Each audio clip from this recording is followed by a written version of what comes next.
Hey everybody, this is Reese here from CeeManga and welcome to my review of One Piece chapter 740. I'm counting on you.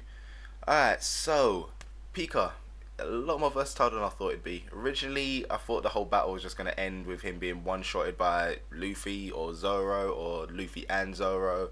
But it seems that now Zoro's taking him on, basically allowing Luffy and Violet to continue with their mission. What's kind of crazy is the fact that Zoro, he isn't exactly struggling as such, but it's more of he actually can't find the main core of him, so he's just like slicing off, I don't know, fingers and crap like that.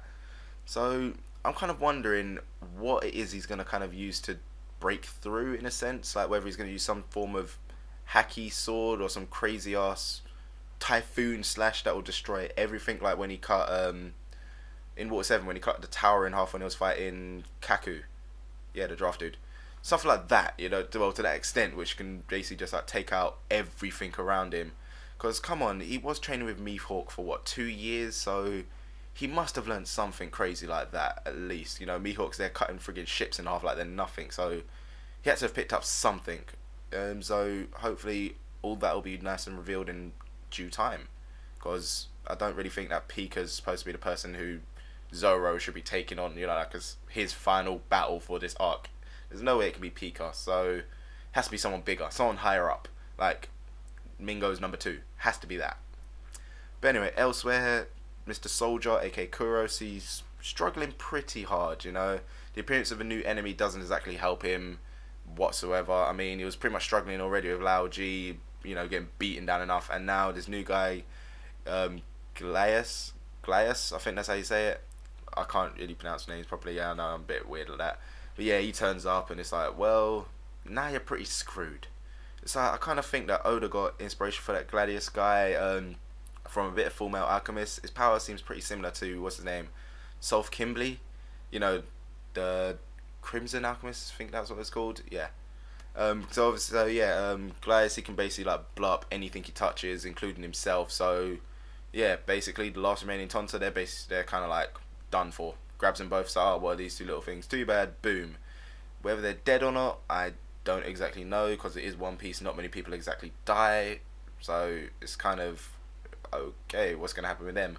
But either way, it doesn't really matter, they're cannon fodder anyway, who cares, it wasn't going to do much for the fight. So anyway, yeah, next up, Mr. Soldier, he obviously gets caught, grabbed by the head, you see his head swelling up, ready to explode, looks like it's all over for him. He even gets like a little bit of a flashback going on there, like his life flashing before his eyes, final moments thing. But luckily Luffy came into the rescue, jet stamped Gladius out of the way. And what I kind of thought was weird here is the fact that Violet kind of convinced him to just keep moving on. I mean, obviously you saw Luffy there like, yeah, let's go, I'm going to take this guy on. And Violet's like, no, we need to keep moving, we need to hurry. But it's like, okay, isn't there going to be a chance now that this guy's going to follow you? You know, didn't really think that one through. If you take this guy out, it'd be a lot easier. And I mean, you know, you are with Luffy at the moment. It's like that jet stamp pretty much knocked the guy out, you know, made him throw up nearly. So if Luffy actually went kind of proper all out on him, I don't think it would have taken that long to take him out.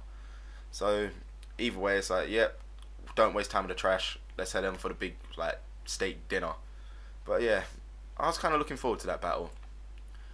But we get some compensation in that with the arrival of Kinemon. He's pretty much like dressed up as Don Flamingo, which is pretty funny. And I actually was kind of wondering like where the hell he was, because obviously in the beginning it kind of only introduced Luffy and Zoro, and it's like, but Kinemon was with them, so where the hell did he go? So yeah, I guess part of the plan was to try and dress him up as Don Flamingo to try and like fool everyone around, but that's a pretty stupid plan. I mean, you know, there's not too much kind of similarities between the two. So either way, that could be a pretty interesting fight right there in itself, because obviously Gladius, he can blow stuff up, and Kinemon, he can obviously cut through fire. So I don't know, it could be something like the Natsu versus Jackal fight that happened in Fairy Tail not too long ago.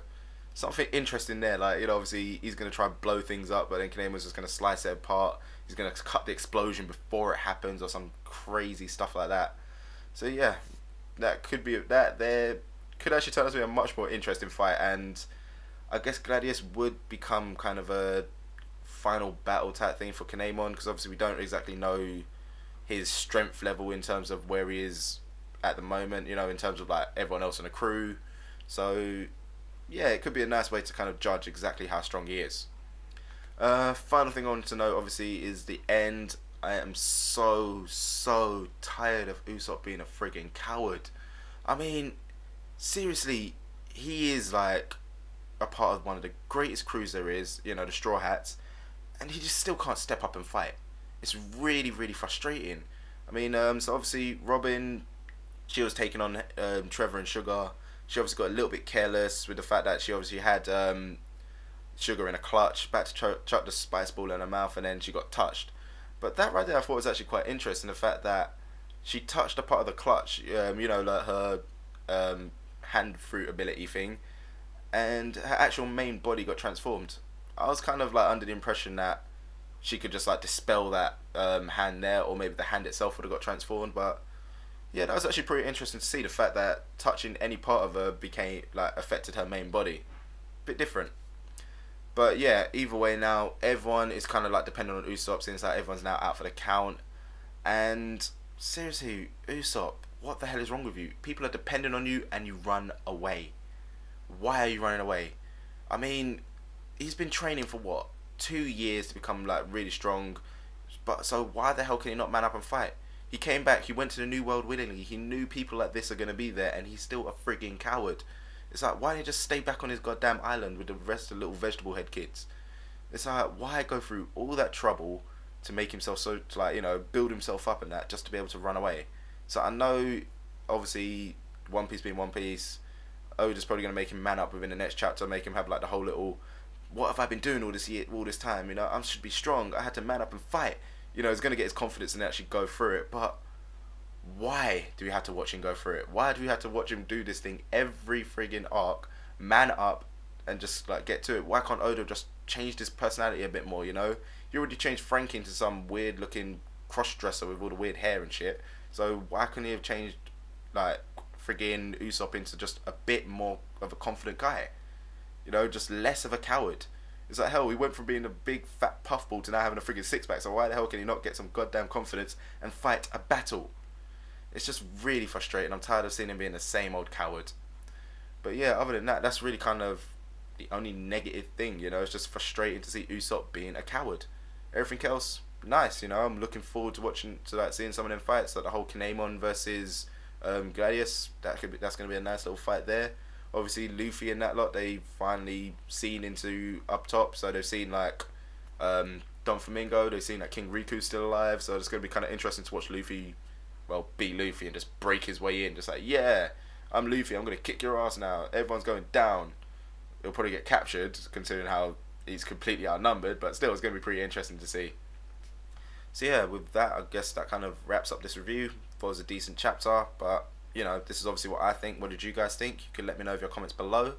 As usual, if you enjoyed the video, give it a little thumbs up, helps out a lot, and don't forget to check out the other stuff we do on the channel. So I'll see you next time.